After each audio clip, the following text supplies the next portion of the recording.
The Snow Queen. First story, which treats of a mirror and of the splinters. Now then, let us begin. When we are at the end of the story, we shall know more than we now know. But to begin. Once upon a time, there was a wicked sprite. Indeed, he was the most mischievous of all sprites. One day, he was in a very good humor, for he had made a mirror with the power of causing all that was good and beautiful, when it was reflected therein, to look poor and mean. But that which was good for nothing and looked ugly was shown magnified and increased in ugliness. In this mirror, the most beautiful landscapes looked like boiled spinach, and the best persons were turned into frights, or appeared to stand on their heads. Their faces were so distorted that they were not to be recognized, and if anyone had a mole, you might be sure that it would be magnified and spread over both nose and mouth. "That's glorious fun," said the sprite. If a good thought passed through a man's mind, then a grin was seen in the mirror, and the sprite laughed heartily at his clever discovery. All the little sprites who went to his school, for he kept a sprite school, told each other that a miracle had happened, and that now only, as they thought, it would be possible to see how the world really looked. They ran about with the mirror, and at last there was not a land or a person who was not represented distorted in that mirror. So then they thought they would fly up to the sky and have a joke there. The higher they flew with the mirror, the more terribly it grinned. They could hardly hold it fast. Higher and higher still they flew, nearer and nearer to the stars, when suddenly the mirror shook so terribly with grinning that it flew out of their hands and fell to the earth, where it was dashed in 100,000,000 and more pieces. And now it worked much more evil than before, for some of these pieces were hardly so large as a grain of sand, and they flew about in the wide world, and when they got into people's eyes, there they stayed, and then people saw everything perverted, or only had an eye for that which was evil. This happened because the very smallest bit had the same power which the whole mirror had possessed.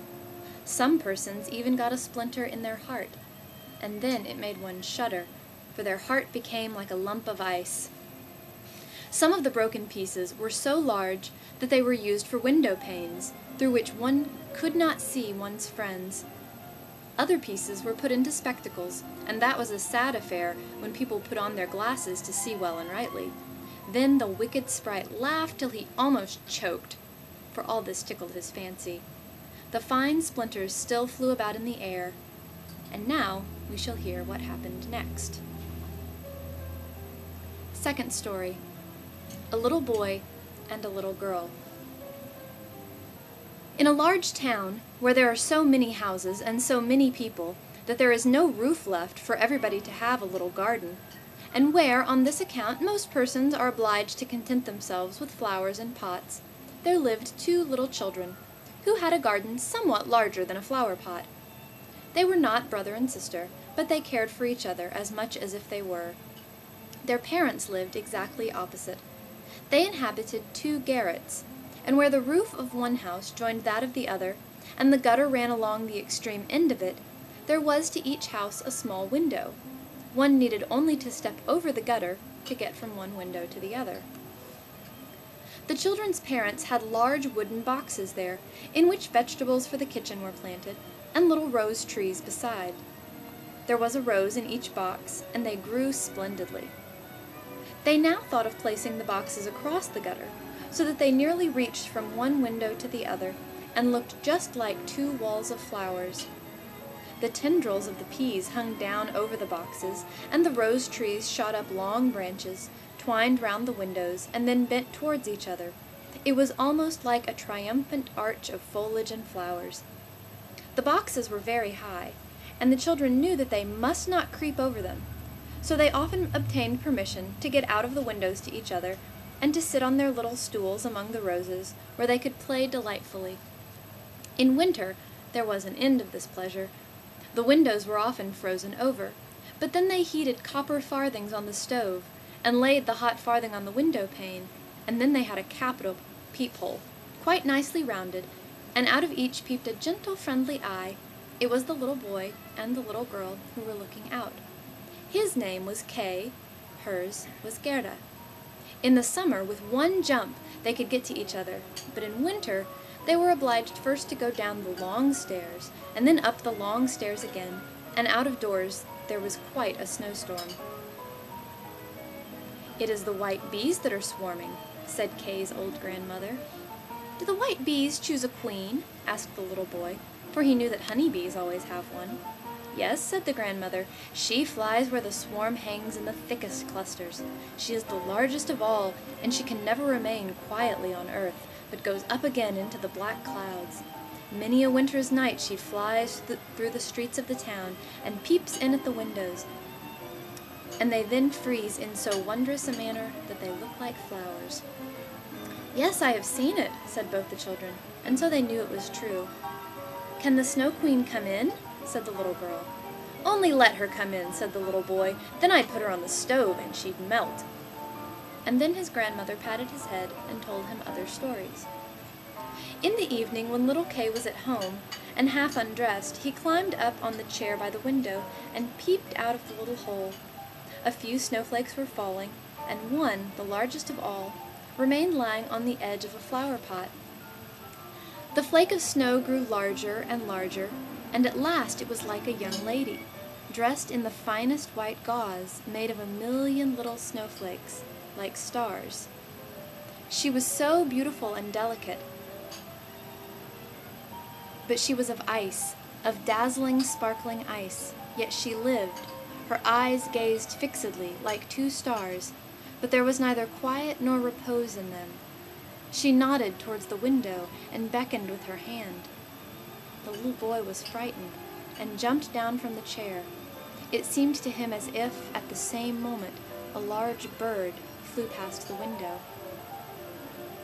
The next day it was a sharp frost, and then the spring came. The sun shone, the green leaves appeared, the swallows built their nests, and the windows were opened, and the little children sat again in their pretty garden, high up on the leads at the top of the house.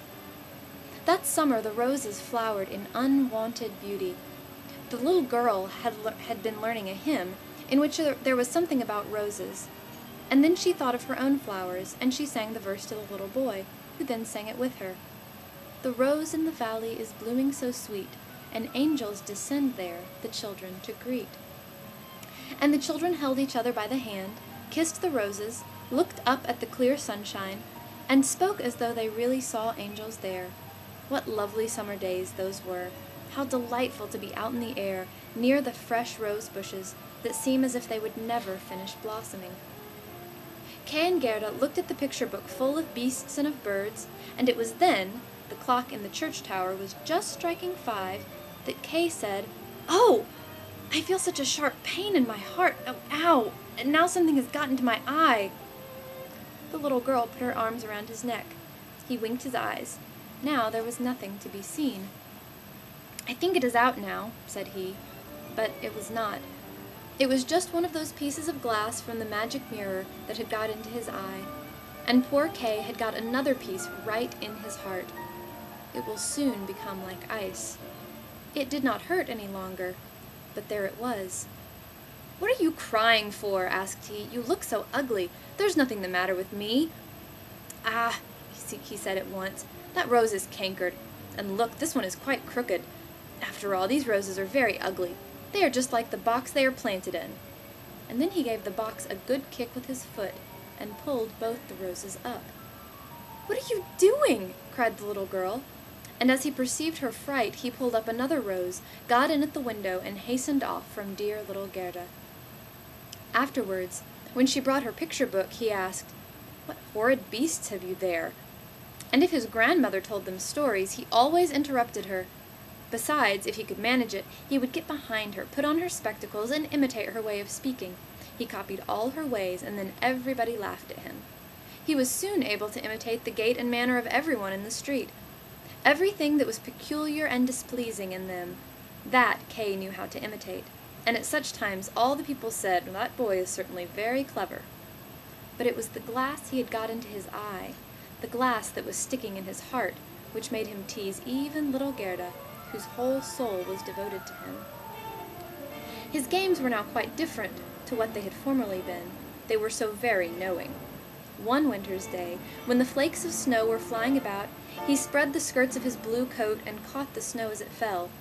"Look through this glass, Gerda," said he. And every flake seemed larger and appeared like a magnificent flower or a beautiful star. It was splendid to look at. "Look, how clever," said Kay. "That's much more interesting than real flowers. They are as exact as possible. There is not a fault in them, if they did not melt." It was not long after this that Kay came one day with large gloves on, and a little sledge at his back, and bawled right into Gerda's ears, "I have permission to go out into the square where the others are playing," and off he was in a moment. There, in the marketplace, some of the boldest of the boys used to tie their sledges to the carts as they passed by, and so they were pulled along and got a good ride. It was so capital. Just as they were in the very height of their amusement, a large sledge passed by. It was painted quite white, and there was someone in it wrapped up in a rough white mantle of fur, with a rough white cap on his head. The sledge drove round the square twice, and Kay tied on his sledge as quickly as he could, and off he drove with it. On they went, quicker and quicker into the next street, and the person who drove turned round to Kay and nodded to him in a friendly manner, just as if they knew each other. Every time he was going to untie his sledge, the person nodded to him, and then Kay sat quiet. And so on they went till they came outside the gates of the town. Then the snow began to fall so thickly that the little boy could not see an arm's length before him, but still on he went, when suddenly he let go of the string he held in his hand in order to get loose from the sledge. But it was of no use. Still the little vehicle rushed on with the quickness of the wind. He then cried as loud as he could, but no one heard him. The snow drifted and the sledge flew on, and sometimes it gave a jerk, as though they were driving over hedges and ditches.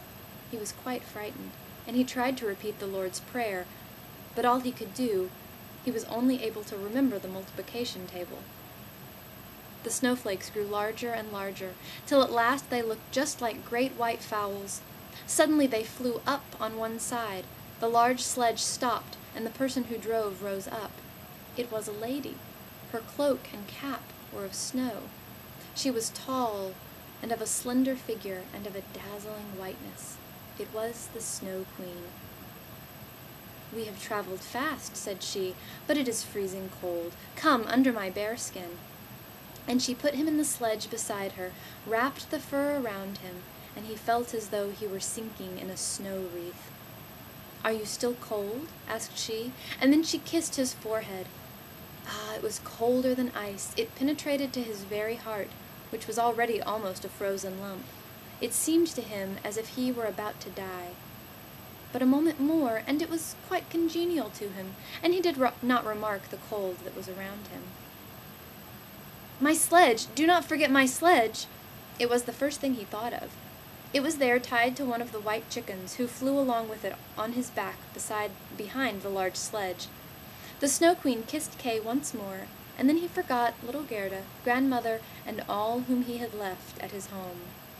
"Now you will have no more kisses," said she, "or else I should kiss you to death." Kay looked at her. She was very beautiful.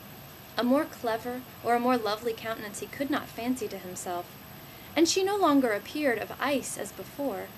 When she sat outside the window and beckoned to him, in his eyes she was now perfect. He did not fear her at all, and told her that he could calculate in his head, and with fractions even, that he knew the number of square miles there were in the different countries, and how many inhabitants they contained, and she smiled when he spoke. It then seemed to him as if what he knew was not enough, and he looked upwards in the large, huge, empty space above him, and on she flew with him, flew high over the black clouds, while the storm moaned and whistled as though it were singing some old tune. On they flew over woods and lakes, over seas and many lands, and beneath them the chilling storm rushed fast, the wolves howled, the snow crackled, above them flew large screaming crows, but higher up appeared the moon, quite large and bright, and it was on it that Kay gazed during the long, long winter's night, while by day he slept at the feet of the Snow Queen.